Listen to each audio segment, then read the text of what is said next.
My name is Claire Morgan, and if you had walked into that restaurant on the night of my graduation, you would have thought it was a celebration.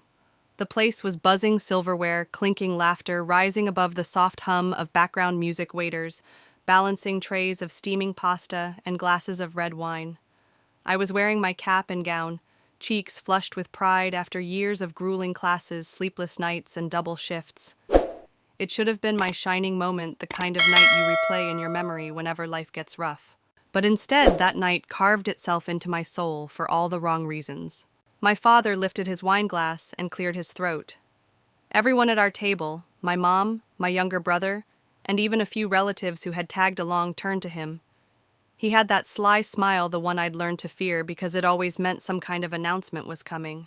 And then in a voice that carried over the table, he said words that still echo in my ears. "Congratulations, Claire, you made it, but now you're old enough to pay rent or get out." The air froze. The waiter, who had just placed a basket of garlic bread in front of us, hesitated, as if he'd overheard something he wasn't meant to. My mother gave the tiniest nod beside him, her eyes darting away from mine, silently affirming his ultimatum.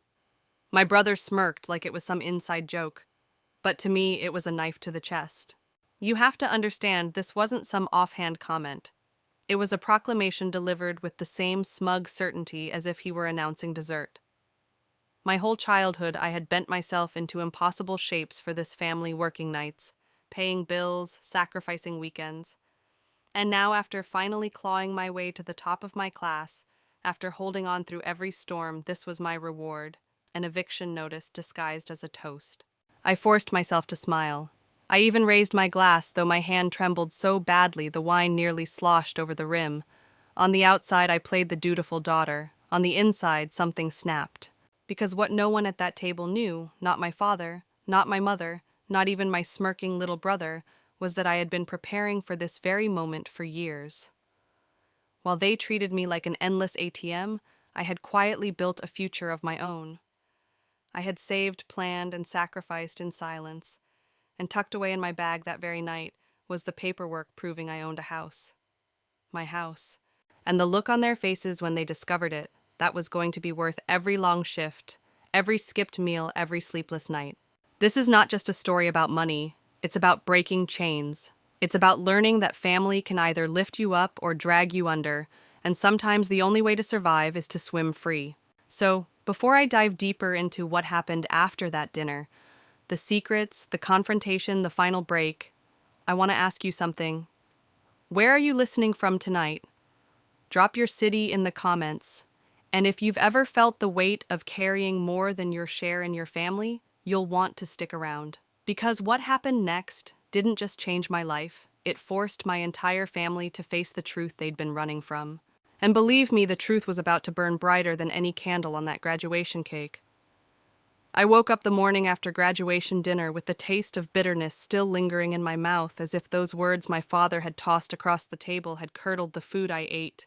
"You're old enough to pay rent or get out." They replayed in my head on a cruel loop. I stared at the ceiling of my childhood bedroom, tracing the glow-in-the-dark stars that had been stuck there since I was 10. For years, they had been symbols of my innocence, my dreams. Now, they felt like silent witnesses to a betrayal. But here's what my family didn't know. They thought they had me cornered, trapped by guilt, by obligation, by years of conditioning to always put their needs before mine. They didn't know that I had been planning for this exact moment. Every long night working double shifts, every dollar secretly stashed away, every appointment with my financial advisor, all of it had led to a single decision: freedom. While my father believed I was too naive to live without his rules, and my mother convinced herself I could never untangle myself from their household, I had quietly closed on a modest 2-bedroom bungalow across town. The ink on the mortgage papers had dried months ago, and the keys jingled in my purse as if daring me to finally use them. I remember gripping those keys the next morning, feeling their cool metal edges bite into my palm. That sting wasn't pain, it was proof.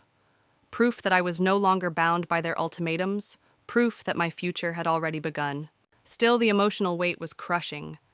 Walking downstairs, I heard the familiar hiss of the coffee maker, the soft thud of cabinet doors, my mother's voice asking if I wanted breakfast.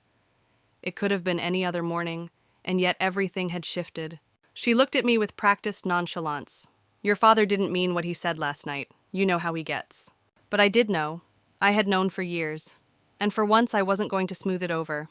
I'm moving out today, I told her. The coffee cup froze halfway to her lips. Her eyes widened with confusion that quickly melted into fear. What, Claire? You can't just... Yes, I can, I interrupted, my voice steady even though my heart raced. I already have a place. It's mine. That single sentence flipped her entire expression. Shock, disbelief, even a flicker of anger. Because in her world, I wasn't supposed to act without their permission. In her mind, I was the responsible one, the dependable one, the safety net.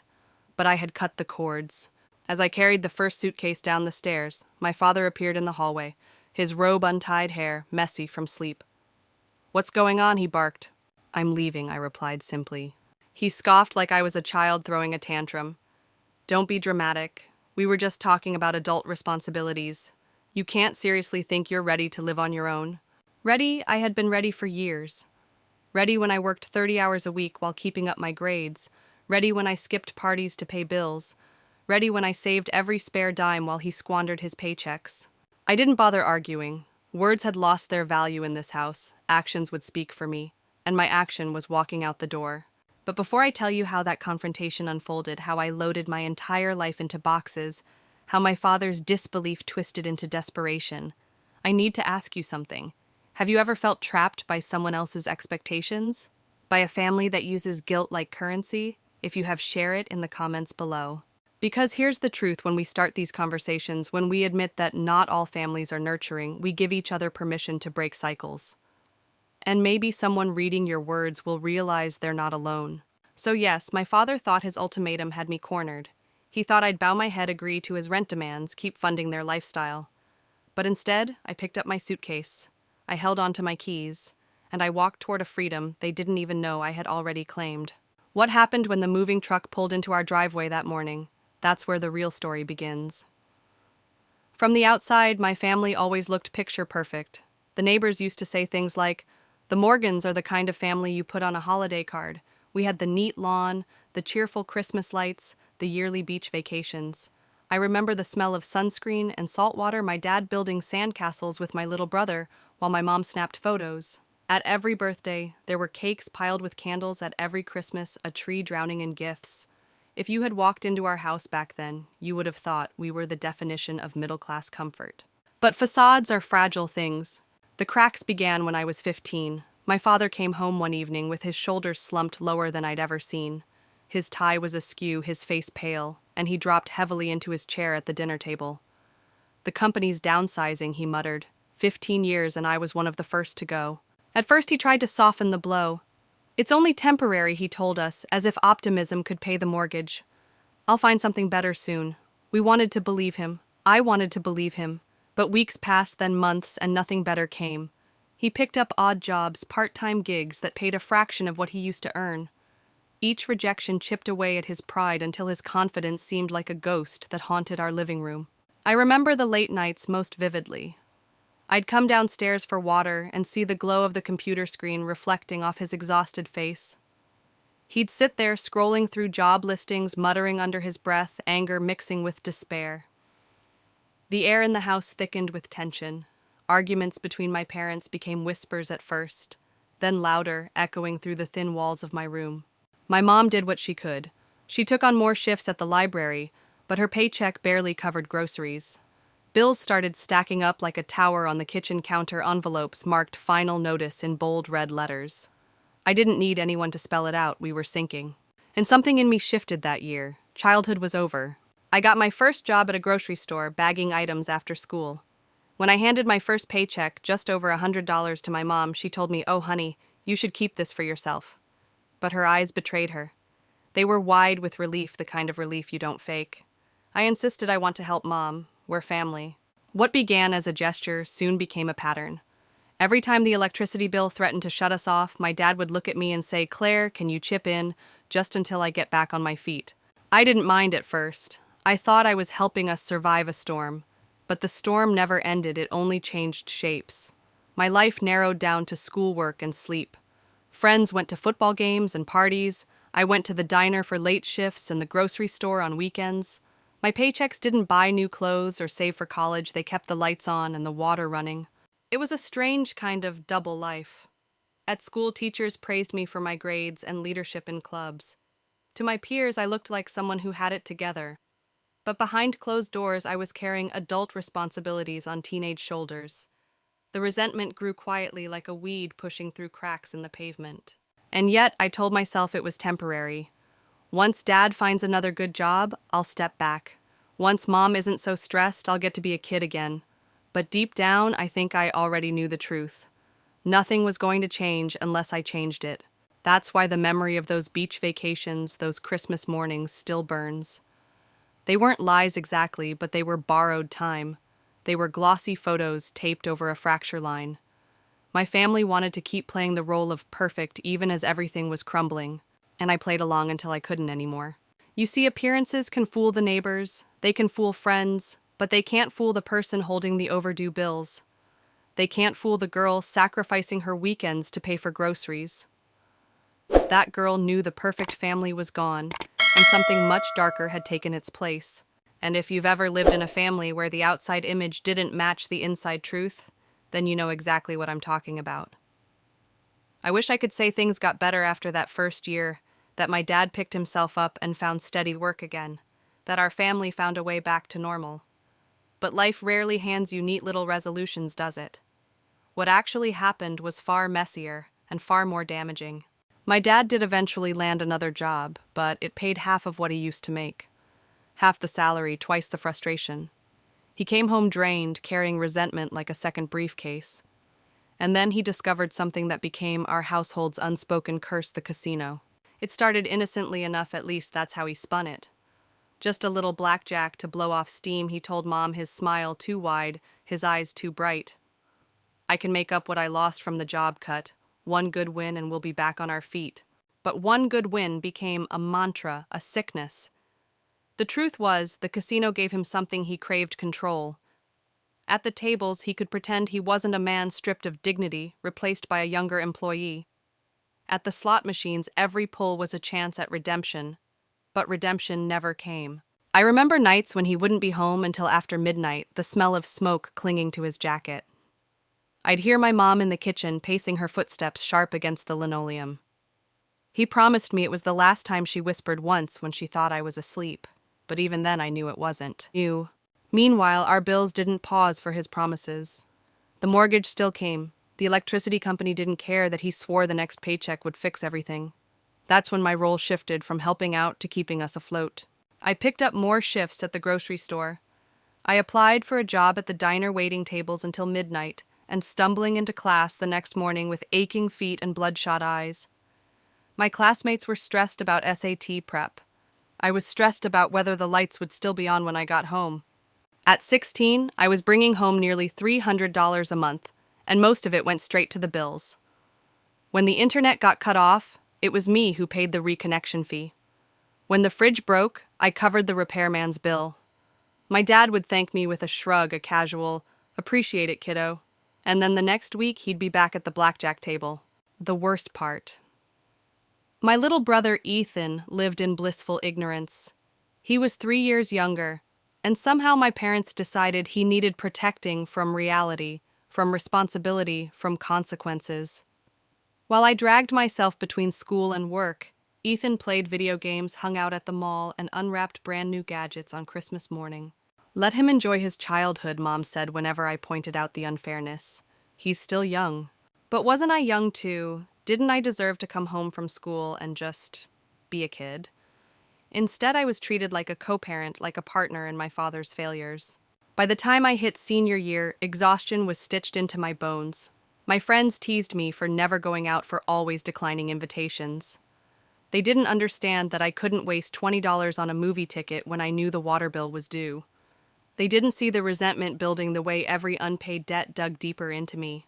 And still, my dad never admitted the truth. He called it recreation. He called it a few games here and there. But I could see it for what it was: an addiction. A slow bleed draining not just our finances, but the trust, the stability, the love in our home. That was when I started to realize something chilling. Maybe my role wasn't temporary at all. Maybe this wasn't a storm we were riding out together. Maybe I was the storm shelter, the foundation, the only thing keeping the roof from caving in, and my family had grown comfortable with it. And if you've ever been forced into a role you didn't choose, you'll know exactly how heavy it feels. Like you're carrying everyone on your back while they pretend the ground beneath them is steady. There's something cruel about how families assign invisible roles without ever saying them out loud. In mine, Ethan was the golden child. I was the scapegoat. Nobody announced it. Nobody carved it into the dinner table. But it was there, all the same, stitched into every interaction. Take birthdays, for example. When Ethan turned 15, Mom threw him a backyard party. Balloons, pizza delivery, his friends blasting music until midnight. They bought him a brand new gaming console, one of those shiny ones everyone at school wanted. I remember watching him unwrap it, his face glowing under the porch lights, the crowd cheering. When I turned 18, no party, no gifts. Just a casual happy birthday Claire from Mom while she rinsed dishes. My dad didn't even look up from the TV. That's when I understood Ethan was allowed to celebrate his milestones. Mine weren't even acknowledged. At first I thought I was imagining it, that maybe I was too sensitive. But the evidence kept piling up. When Ethan got a C in math, Dad laughed and said, "He's just not a numbers guy. That's fine, he's got charm." When I brought home an A-, he scowled. "Why not an A+, Claire? You need to try harder." The double standard was endless. Ethan was encouraged to chase his dreams, whatever they were. "You'll make it big," son, Dad always said, clapping him on the back. But me, whenever I mentioned applying to colleges, Mom's voice turned sharp. "Who's going to pay for that? You think money grows on trees." It wasn't just neglect, it was deliberate sabotage. I'll never forget one night when Dad came home from the casino reeking of cigarettes. He tossed his jacket on the couch and called Ethan over. "Got something for you, champ." From his pocket, he pulled out a wad of cash, at least $200, and handed it to Ethan. "For your new sneakers." I stared in disbelief. $200 for sneakers while I had just spent my entire paycheck covering the overdue gas bill. I said something, of course I did. "Dad, are you serious? We're behind on bills and you're handing Ethan cash for shoes." His eyes snapped to me cold and sharp. "Don't start, Claire. Always nagging, always complaining. Be grateful I even keep this roof over your head." Ethan shifted uncomfortably, but he didn't hand the money back. He never did. The worst part wasn't just the favoritism, it was how they framed me. Any mistake I made, no matter how small, was magnified under a spotlight. One late homework assignment, irresponsible. A forgotten chore, lazy. Even when I was working 2 jobs and keeping the lights on, I was the problem. The disappointment. The ungrateful child. Meanwhile, Ethan could do no wrong. He was sheltered, praised, coddled. And maybe he started to believe it, because soon enough he looked at me the same way my parents did, like I was less. Do you know what that does to a person? To be invisible until you mess up, and then suddenly you're the headline villain. It eats at you. It convinces you that maybe they're right, that maybe you are the problem. But deep down I knew the truth. I wasn't the problem, I was the solution they depended on. The scapegoat is convenient because she absorbs the blame, the anger, the unmet expectations. She carries the weight so the golden child can shine. And I'll tell you this, it's not just unfair, it's destructive. Because once you realize your family never planned to see you as anything but their workhorse, something inside you shifts. A bitterness begins to grow. Looking back, I think this was the first crack in my loyalty. Up until then, I believed that if I just worked hard enough, if I just sacrificed a little more, they'd eventually recognize my value. But that night, watching my brother pocket that cash, I knew the truth. They didn't want me to succeed. They wanted me to serve. And if you've ever been cast as the scapegoat, while someone else wears the crown, then you know that simmering anger, that silent vow you whisper to yourself, "One day this won't be my role anymore." If part 5 felt like the slow drip of poison, part 6 was the dagger. This was the moment when I realized my family didn't just undervalue me, they actively sabotaged me. Senior year of high school, I saw a narrow doorway out of that house, a full scholarship to a state university. I worked my fingers raw, polishing every essay, every recommendation, every form. I stayed up until 2 in the morning, typing in the glow of my hand-me-down laptop, whispering to myself, "This is it. This is freedom." And for once it felt like life was listening. Weeks later, an envelope arrived. Heavy paper, gold seal, the kind of thing you see in movies. I tore it open on the porch steps, my hands shaking. Congratulations, it read. 4 years paid in full. Housing, books, tuition, everything. My chest swelled with something I hadn't felt in years. Hope. I could finally leave. But hope doesn't survive long in a house built on control. The night I told my parents, I set the letter carefully on the dinner table, expecting maybe a flicker of pride. Dad barely looked up from his plate. So what, he muttered. College is a waste of time unless you're studying something real. Mom's voice was sharper. Who's going to pay the bills if you're off playing student? You think Ethan can handle it? He's just a boy. I felt my stomach drop. It's a full ride. You wouldn't have to pay anything. This is my chance. But Mom shook her head. Your chance, don't be selfish, Claire. This family needs you. What's going to happen when the electric company calls? When your dad's hours get cut again? You think Ethan's going to pick up extra shifts? No. That falls on you. Always has. That was the first battle. The second was quieter, uglier. I mailed in all the final paperwork myself, making sure nothing could be tampered with. Or so I thought. A month later, I got a letter from the university. We regret to inform you. My scholarship had been rescinded because I had missed the deadline for a critical financial form, a form I knew with absolute certainty I had sent. My hands shook as I read it. I dug through my desk, through my folders, looking for the carbon copy. Gone. Vanished. It didn't take long to put the pieces together. My mother always checked the mail before I could. My father always lectured about family first. And suddenly my future was gone. I confronted her. Did you touch my forms? My voice was hoarse. She didn't deny it. She didn't even flinch. You'll thank me one day. College isn't what you need. Your family needs you. Don't waste your life chasing some dream when your duty is here. Duty, that word hung in the air like a chain. I wanted to scream. I wanted to run, but I couldn't. Instead, I went to work the next morning, tied my apron, and smiled at customers while my chest caved in. My ticket out had been torn apart by the very people who claimed to love me. And that's when resentment hardened into something else, resolve. If they thought killing my scholarship meant I would stay trapped forever, they were wrong. Deep down, a seed of defiance was planted. Maybe I couldn't leave yet, but one day I would. And if you've ever had your dream ripped away by the people you trusted most, you know that pain never really fades. It fuels you. It sharpens you. It whispers late at night. They don't get to win forever. There comes a moment when silence turns into suffocation, when you realize that swallowing every injustice isn't noble, it's fatal. For me, that moment came the night I finally snapped. It started small, like most revolutions do. Dad had just come home, his face red from whiskey, his voice already sharp. Mom was pacing the kitchen, muttering about overdue bills. Ethan sat at the table with his feet propped on a chair, scrolling through his phone while I scrubbed dishes until my fingers burned. Claire, Dad barked, "Why isn't the car payment handled yet? I told you last week." I froze, the sponge slipping from my hand. Because I don't make enough to cover the car and the gas bill, Dad. I'm not a magician. His face darkened. Don't take that tone with me. Something inside me cracked open. Tone. I've been working 2 jobs just to keep the lights on while Ethan does nothing. You hand him money like he's some prince while I'm drowning, and I'm the one with the bad tone. The room went dead silent. Ethan looked up, eyes wide. Mom's mouth tightened into a thin line. Dad slammed his fist against the table. Don't you dare talk back to me in my house. I stepped closer, my voice shaking but louder than I'd ever dared before. This isn't a house, it's a prison. And you've made me the warden. It was the first time I didn't retreat. The first time I forced them to hear me. Of course they tried to shut it down.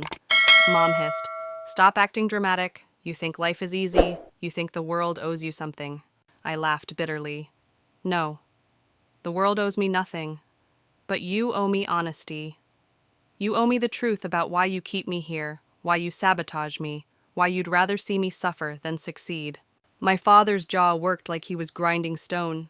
He muttered, "You'll regret this attitude, Claire."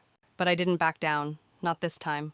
That night when I lay in bed, the adrenaline still thundering in my veins, I realized something important. My resistance wasn't about winning their approval anymore. It was about reclaiming myself. From that moment forward, I stopped playing by their script. When Mom tried to guilt-trip me into covering Ethan's credit card debt, I said no. When Dad demanded I hand over my entire paycheck, I gave him half and kept the rest hidden in a coffee tin under my bed. When Ethan mocked me for being selfish, I looked him dead in the eye and said, better selfish than a leech. And every time I resisted, I felt the chains loosen just a little. It didn't make life easier, if anything, it made it harder. My parents fought me at every turn. They yelled, they manipulated, they threatened. But I wasn't the same quiet Claire they had molded. I had tasted defiance, and it was intoxicating. There's a saying, the child who is not embraced by the village will burn it down to feel its warmth. I wasn't ready to burn anything yet, but the matches were in my pocket. What I didn't realize then was how far my parents would go to drag me back into obedience. How much darker their tactics would become. But on that night in that kitchen, as my father's fist rattled the table and my mother's glare cut through me, I made a silent vow I might still be under their roof, but my spirit was no longer theirs to break. And that shift, the moment you stop begging for scraps of love and start demanding your own freedom, is the beginning of the end for every tyrant, even the ones who share your blood. If shouting was their weapon in the kitchen, silence became their weapon in the days that followed. My parents didn't yell at me after that night. They didn't slam doors or raise fists. Instead, they got clever and cruel. I started noticing things going missing. First, it was small cash I had tucked into an envelope, maybe $20, gone without explanation. Then, the coffee tin I'd buried under my bed, the one holding nearly $600 from weeks of double shifts, emptied. I tore the room apart looking for it, desperate, thinking maybe I had been careless. But deep down, I knew.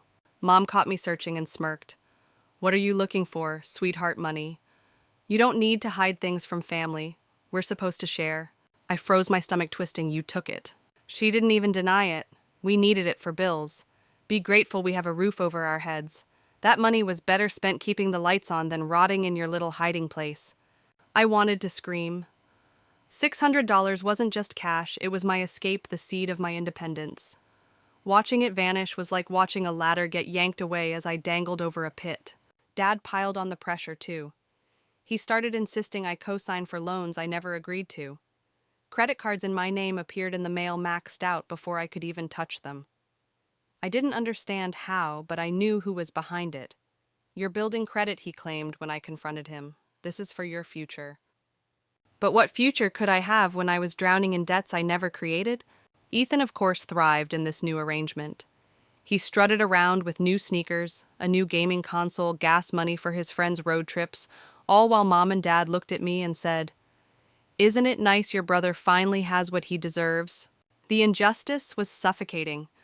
I worked until my legs ached, only to see every dollar slip through my fingers, stolen under the guise of family need. And every time I tried to protest, Mom's words cut me down. "Don't be ungrateful. You're part of this family whether you like it or not. Stop acting like you're better than us." That last one stuck like a thorn. Because I did believe I deserved better, not more, just better. A life where my sweat went into my own dreams, not into feeding a system designed to keep me chained. One night, lying awake in the dark, I realized what was happening. They weren't just controlling me with rules and guilt. They were controlling me with poverty. As long as I had nothing, I couldn't leave. And as long as I couldn't leave, I was theirs. That realization was terrifying, but it was also clarifying. If I wanted out, I couldn't just save money, they would always find it. I had to save myself in ways they couldn't touch. Knowledge, skills, alliances, quiet plans they couldn't steal. So I started hiding pieces of myself they couldn't reach. I told them less about my work hours. I created a second bank account in a different branch using tips I pocketed before I even got home. I leaned on a coworker who offered me rides so I didn't need gas money excuses. Every small act of secrecy became an act of survival. Still, there were nights when despair nearly crushed me. Nights when I stared at the ceiling and thought, what if they've already won? What if this is my whole life? But then I'd remember the sting of my mother's smirk, the sound of my father calling debt a gift, the sight of Ethan parading in luxuries I had unknowingly paid for. And I'd whisper to myself in the dark, not forever. They don't get me forever. It was then that defiance stopped being a flicker and became a steady flame. They could strip away my money, but they couldn't strip away the hunger to be free. What I didn't know yet was that freedom was coming, but it would come at a cost none of us were prepared for. There are moments that split your life cleanly into before and after. Mine arrived one gray Saturday morning, disguised as nothing more than a knock at the door. I'd just come off a graveyard shift, my body heavy with exhaustion, my pockets holding 37 crumpled dollars in tips I hadn't dared put in the bank. I slipped into bed, praying for a few hours of dreamless sleep. But the pounding came again, sharp, insistent. When I stumbled to the front door, two men in dark uniforms stood on the porch. Claire Thompson, one asked, flipping open a badge. Debt collectors. My stomach plummeted. That's me, I whispered. They handed me a thick envelope stamped in red final notice. My parents' debts loans I had never signed for were officially in my name. Total balance $42,000. $42,000. The number burned into my vision.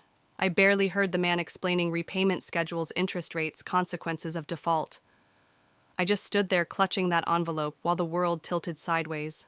When the men left, Dad shuffled into the living room in his robe sipping coffee. What did they want? He asked too casually.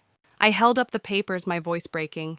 You ruined me. You've destroyed any chance I had at a future. He didn't flinch. Stop being dramatic. It's just money. You'll pay it off eventually. Eventually, I shouted. Do you have any idea how long $42,000 takes to pay on my salary? That's decades. You've chained me to this house for life. Ethan sauntered in, yawning, smirking like he enjoyed the show. Guess you're not leaving anytime soon, huh? That was the moment the floor inside me gave way. I saw it clearly. This wasn't incompetence or bad luck. This was by design. My parents had orchestrated a trap so airtight it guaranteed I would never escape. The rage that boiled up then was unlike anything I'd ever felt. It was primal, bone deep. I will not die in this house, I swore out loud. That night I didn't sleep. Instead, I spread the debt papers across my bed, studying them by lamplight. I circled clauses, underlined loopholes, Googled terms I didn't understand. Somewhere between the legal jargon and the fine print, a plan began to form. The plan wasn't pretty, it wasn't clean, but it was mine. First, I called the collectors myself. I told them I was the victim of fraud, that my father had forged my signature. They didn't believe me at first, but I pressed filing a formal dispute demanding they verify every signature. Then I went further. I called the bank. I asked questions I wasn't supposed to ask. And slowly the cracks appeared, inconsistencies in handwriting, accounts opened with numbers I'd never given, sloppy mistakes my father hadn't thought anyone would notice. Every discovery was gasoline on the fire in my chest. They had thought I was too beaten down, too naive, too obedient to ever fight back. They were wrong. But here's the twist. Most people don't expect when you push back against people who thrive on control. They don't cower. They retaliate. As I began to unravel their scheme, Mom cornered me in the kitchen, her eyes cold. What are you doing, Claire? Protecting myself, I said. You'll destroy this family. I stared at her, realization dawning. No, you already did. From that day, every room in the house felt like a battleground. Dad barked orders. Mom sharpened her guilt trips. Ethan mocked me with every breath. But none of it mattered anymore. I had crossed a line inside myself. The debt, the lies, the betrayal, it had all led to one unshakable truth. Staying meant suffocation. Leaving meant survival. I wasn't ready to walk out that night, but the decision was already made in my bones. And once you make that kind of decision, you can never go back. So I kept my head down, bided my time, and whispered to myself over and over, not forever, not here, not theirs. Because freedom wasn't just a dream anymore, it was a deadline. The morning after the collectors came, I sat at the bus stop with the envelope in my lap, the red final notice glaring at me like a warning flare. Every instinct told me to run, to disappear, but I knew leaving blindly would just land me deeper in the trap. I needed a plan, one precise enough that my parents couldn't sabotage it. At work that night, I confided in my coworker Jenna. She was older, a single mom who'd scraped her way out of her own nightmare marriage. She listened without judgment as I spilled everything, the stolen savings, the fraudulent debt, the suffocating grip of my family. When I finished, Jenna leaned closer. Claire, they've built a cage around you, but cages have doors. The trick is finding the key. Her words hit me like a spark in the dark. A key. Not just a metaphorical one. I needed literal tools, allies, and strategies my parents couldn't touch. Step 1 was financial. I opened a secret credit union account under a new mailing address. Jenna let me use hers temporarily. Every dollar of tip money now went straight there. It wasn't much, but it was untouchable. Step 2 was legal. I contacted a consumer rights office downtown. I spent hours in their cramped lobby waiting for someone to glance at my pile of forged loan papers. Finally, a lawyer's assistant told me, "These signatures don't match. You may have a case." For the first time, I felt like the walls weren't closing in. But step 3, that was the hardest. Emotional preparation. I had to accept that leaving meant cutting ties so deep they might never heal. I replayed Mom's smirk when she stole my money, Dad's dismissive shrug, Ethan's sneer. And every time I reminded myself, this isn't love. This is control dressed as family. At night, I rehearsed what freedom might feel like. A one-bedroom apartment with peeling paint but no shouting. Groceries bought with my money, eaten in peace. Silence that wasn't punishment but choice. The more I pictured it, the more the dream solidified into something I could reach for. Still, the danger was real. I had to act as if everything was normal at home, handing over fake pay stubs, pretending I was broke, nodding along to Dad's rants. Inside, though, every cell in my body buzzed with the secret, I'm leaving you. I'm leaving all of this. Jenna became my anchor. She coached me on budgeting, offered to help me find a cheap place to rent, even promised her brother could lend me an old car until I got on my feet. I hadn't realized how starved I was for kindness until then. One night after our shift, she said, "You've been surviving their world for years, Claire, but it's time you start building your own." Her faith in me was oxygen. Back home, I started noticing cracks in my parents' fortress. They were so sure they had me locked down that they didn't even notice me pulling away. Dad ranted more often, Mom sulked louder, Ethan flaunted new toys. But none of it stuck to me anymore. I was already halfway gone. There was one more step, though, the most terrifying of all, telling them. Not to ask permission, but to strip them of the power of surprise. To stand in front of the people who had stolen years of my life and say, I'm walking out and you can't stop me. The thought made my chest tighten, my hands shake. But fear, I realized, was a compass. If I was this scared, it meant I was heading in the right direction. I didn't know when the confrontation would come. I only knew it was coming soon, and when it did, I had to be ready to burn every bridge behind me. Because sometimes survival isn't about salvaging what's broken, it's about stepping into the fire and trusting yourself to walk through. That night, lying awake in the dark, I whispered the words that had become my mantra, not forever, not theirs, mine. And for the first time in years, the future didn't feel like a threat. It felt like a promise.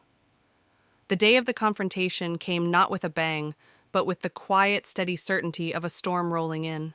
I'd been practicing the words for weeks, whispering them into the mirror at Jenna's apartment before work, I'm leaving. You can't stop me. Every time I said it, my reflection looked a little stronger, my voice a little steadier. Still, the thought of standing in front of them, the people who had raised me, fed me, and simultaneously shackled me, felt like walking barefoot across broken glass. That morning, Dad was at the kitchen table balancing his coffee mug on top of unpaid bills like they weren't crushing me. Mom sat nearby, flipping through catalogs she'd never buy from, while Ethan scrolled on his phone, a smug grin plastered across his face. I stood in the doorway, my hands clenched so tight my nails dug crescents into my palms. I need to tell you something, I said, forcing my voice not to tremble. They barely looked up. I'm moving out, I said. The silence that followed was thick, electric. Then Dad barked a laugh. Don't be ridiculous. You can't even afford gas without us. Mom leaned back, her eyes narrowing. Where would you even go, Claire? You don't have anyone. You don't have anything. And Ethan, always the vulture, chimed in with a smirk. Good luck paying off 42 grand from your little waitressing job. Every word was a bullet designed to wound, to weaken. For a second, I felt myself falter. But then Jenna's voice echoed in my mind. Cages have doors. Find the key. So I straightened my shoulders and pulled out a copy of the paperwork I'd been gathering, the disputed loan documents, the complaint I'd filed with the Consumer Rights Office. I laid them flat on the table. You forged my signature, I said, my voice hard now. And I've reported it. This debt isn't mine anymore. It's yours. Dad's face drained of color. What did you just say? You heard me.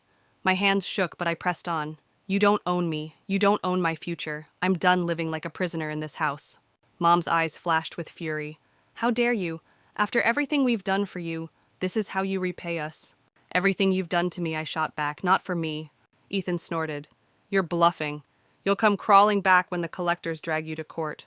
I met his gaze and for once didn't look away. No, I won't. Because I've already taken the first steps out and there's nothing you can do to stop it. The room erupted. Dad slammed his fist on the table, Mom started shouting about betrayal, Ethan hurled insults like darts. But through the chaos, I felt oddly calm, like I was finally watching their performance from the outside instead of being trapped inside it. I waited for the noise to die down, then said the words I had rehearsed 1,000 times: I am not your scapegoat anymore. You've stolen enough from me. This ends today. They stared at me stunned. Not because they believed me, but because they had never expected me to fight back. For years I'd been the compliant one, the one who absorbed the blows and kept the peace. Now I was the one lighting the match. As I turned to leave the room, Mom hissed, "If you walk out that door, don't bother coming back." I paused, hand on the doorframe, and felt the weight of that threat. It was meant to break me, to force me to retreat. Instead, it was the final push I needed. "Good," I said, "because I don't plan to." I walked upstairs, shut my bedroom door, and leaned against it, heart pounding. My whole body trembled, not from fear, but from adrenaline. I had said the words. I had taken back my voice. Downstairs, their shouts blurred into background noise.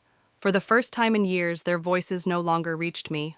I wasn't free yet, not physically, but the chains had snapped in my mind. And once freedom takes root there, it's only a matter of time before it grows into reality. That night, as I lay in bed staring at the ceiling, I whispered to myself, "You did it. You opened the door. Now you just have to step through." And I knew, ready or not, that the next move had to come soon. Because if I hesitated, they'd slam the door shut again. But this time I wasn't letting them. The morning after the confrontation, the house felt like a battlefield after the smoke clears. Plates still sat unwashed in the sink. The stack of loan papers I'd dropped was gone, probably burned, and the air carried that tense quiet that comes only when rage is coiled, waiting for its next chance to strike. I moved carefully, gathering what little I could claim as mine. A few changes of clothes, my worn sneakers, the old photo of me at 8 years old, holding my first library card. I stuffed them into a duffel bag and slid it under my bed. Every sound of the zipper made me flinch, terrified that one of them would barge in and demand to know what I was doing. Dad barely looked at me at breakfast. He sat stone-faced, drumming his fingers against his coffee cup. But silence from him was more dangerous than shouting. It meant he was plotting. Mom, on the other hand, couldn't help herself. She muttered under her breath as she buttered toast, ungrateful. Selfish. After all we've given her. Ethan smirked openly, whispering just loud enough for me to hear, "You won't last a week out there. Can't wait to watch you crawl back." Every word, every glare was meant to shake me, to trap me in their cycle again. But something had shifted. Their cruelty no longer felt like proof of my weakness. It felt like proof of why I had to leave. That evening, Jenna texted me, "My brother's old Corolla is yours if you want it. It runs, mostly. I'll help you move whenever you're ready." The message made my hands tremble. This was it, the chance. But leaving wasn't just logistics, it was psychology. My parents were masters of manipulation, and I knew they'd try to stop me not with chains, but with words. They'd spin lies, fake illnesses, invent emergencies. They'd guilt me until I drowned in it. So I rehearsed responses in my head. "No, I'm not staying. Yes, I'll be fine. No, I won't explain myself again." Every reply was a shield, each one forged from years of pain. The night before I planned to go, Mom cornered me in the hallway. Her voice dripped honey and venom all at once. "Sweetheart, you don't really want to leave. You just need rest. We'll figure this out as a family." I met her gaze steady this time. "We're not a family. Families don't steal from each other." Her face hardened. "If you leave, you're dead to us." Something in me broke then, but not in the way she hoped. The fear that had ruled me for years crumbled like ash. I realized her threat wasn't power. It was desperation. She could only control me if I believed her words. And I didn't anymore. The next morning, I stuffed my duffel bag, grabbed the folder of documents I'd hidden, and tucked Jenna's spare car key into my pocket. My heart hammered against my ribs like it was trying to escape ahead of me. As I walked down the stairs, Dad's voice thundered from the kitchen. "Where are you going?" I paused, duffel bag on my shoulder. This was the moment, the final test. "To live my own life," I said. He stood towering, his fists clenched. "You walk out that door and you'll regret it." I swallowed hard, fear clawing at me, but I pushed through it. No, the only regret I'll ever have is staying. For a heartbeat, no one moved. Then Ethan laughed, cruel and sharp. "Go ahead. You'll be back." I turned the knob. The door creaked open. Cold morning air rushed against my face, sharp and clean. For the first time, it didn't feel like the edge of a cliff. It felt like wings. Behind me, Mom shrieked, Claire, Dad cursed. Ethan snickered, but their voices were fading like echoes from another lifetime. I stepped outside the duffel, heavy but my chest light. My heart pounded with terror and exhilaration, equal parts dread and hope. I didn't know what awaited me, poverty, struggle, maybe even failure, but at least it would be mine. And as I walked toward the street, Jenna's Corolla waiting like a lifeboat, I whispered to myself, "Don't look back. Not now. Not ever." The door slammed shut behind me, sealing the past where it belonged. For the first time in 25 years, I was free. The Corolla coughed twice before the engine finally caught, like it wasn't sure it wanted to carry me into freedom. I sat behind the wheel, gripping it so tightly my knuckles whitened.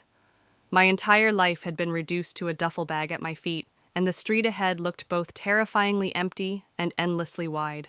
Jenna leaned across from the passenger seat, her eyes soft but fierce. "You don't have to prove anything today," she said. "Just drive, 1 mile at a time." I nodded, though my throat was too tight to speak. As I pulled away from the curb, I glanced in the rearview mirror. The house shrank behind me, its windows dark and watchful, like eyes that had always monitored me. For the first time, I didn't feel the need to explain myself to those eyes. I pressed harder on the gas. The road out of town felt unreal. The grocery store where I'd worked late, shifts, the gas station, where Dad once screamed at me for forgetting to bring his cigarettes, the school parking lot, where Ethan mocked me in front of his friends, all of them slid by like fading photographs. They had shaped me, scarred me, but they no longer held me. By the time we reached Jenna's apartment, dusk had spread across the sky. Her place wasn't much: peeling paint on the stairwell, a leaky faucet in the kitchen, but when she opened the door and gestured for me to step inside, it felt like a palace. "First rule," Jenna said, tossing me a spare key. "No apologies for existing. You're safe here." I almost cried right there in the doorway. Safe. The word felt foreign, dangerous to believe in. But as I set my bag down on the floor and smelled the faint scent of lavender from the candle burning on her counter, something inside me loosened. That night, lying on a futon with a borrowed blanket, I couldn't sleep. Freedom, it turned out, was loud.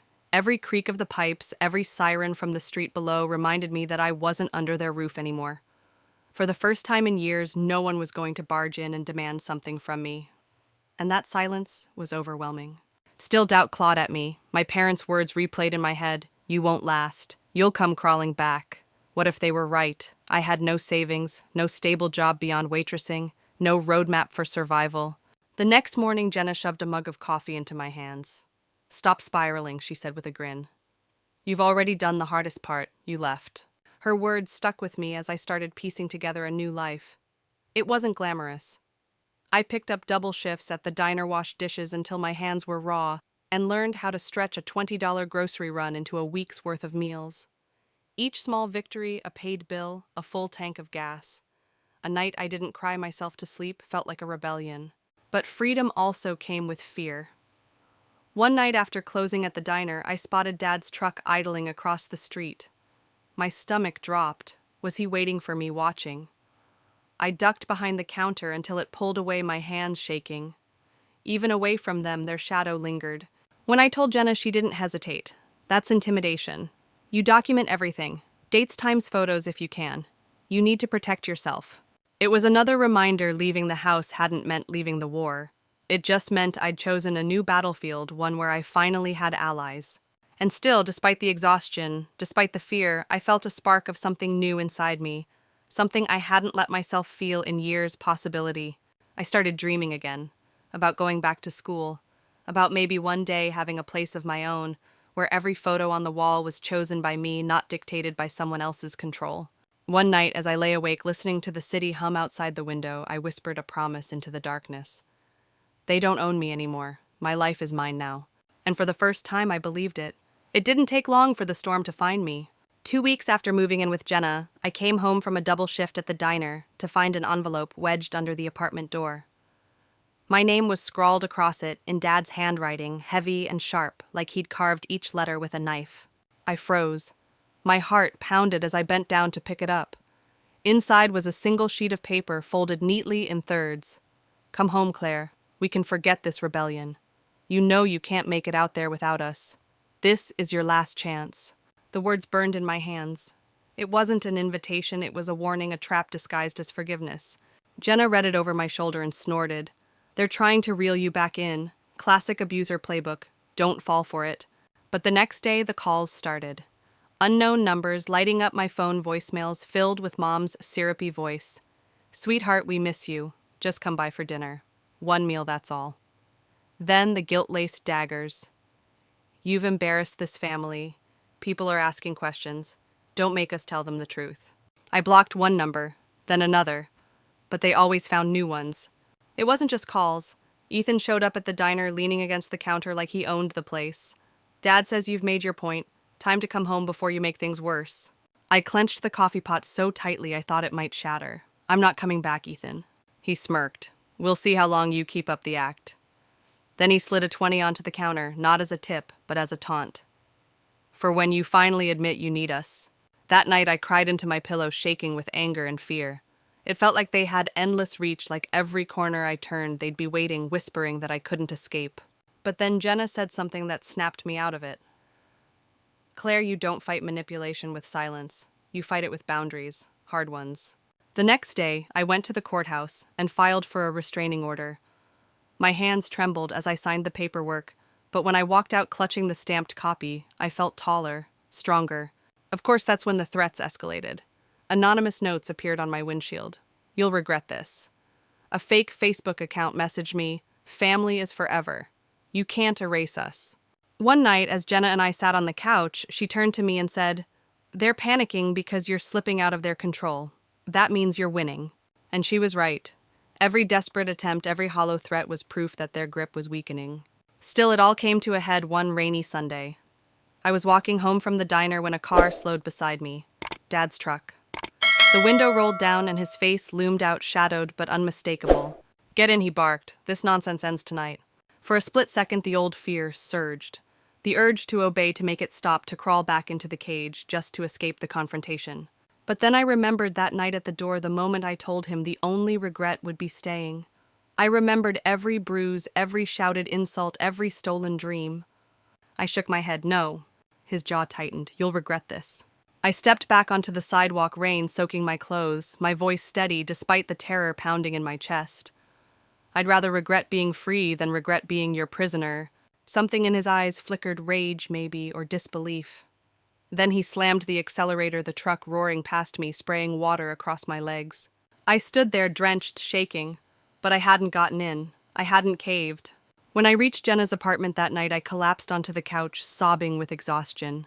But beneath the tears was something fierce: finality. They had tried everything: guilt, bribes, threats, intimidation. And still I was here. I hadn't broken. For the first time, I realized the truth. They could scream, they could stalk, they could rage, but they couldn't drag me back. Not anymore. I was done being their daughter on their terms. And as I sat there wrapped in a blanket Jenna handed me, I whispered it out loud just to hear it. Just to make it real. They don't own me. They never will again. Freedom isn't a single moment, it's 1,000 small choices repeated until they carve a new life. After that night in the rain, when I told my father no for the last time, I realized I was standing on the edge of something terrifying and beautiful. At first, the days blurred together. I worked shifts at the diner, came home to Jenna's apartment, and tried not to jump every time the phone buzzed. But slowly, the panic faded. My body, once conditioned to brace for shouting, began to relax. Silence no longer felt like the pause before a storm, it felt like peace. I started journaling. It was Jenna's idea. "Write down everything they told you you couldn't be," she said. At first, the pages filled with bitter lines. "You'll never make it without us. You're nothing on your own." But then, gradually, the list turned into plans. Finish my degree, get my own place, adopt a dog, take a road trip without telling anyone where I'm going. One morning, I caught myself humming while making coffee.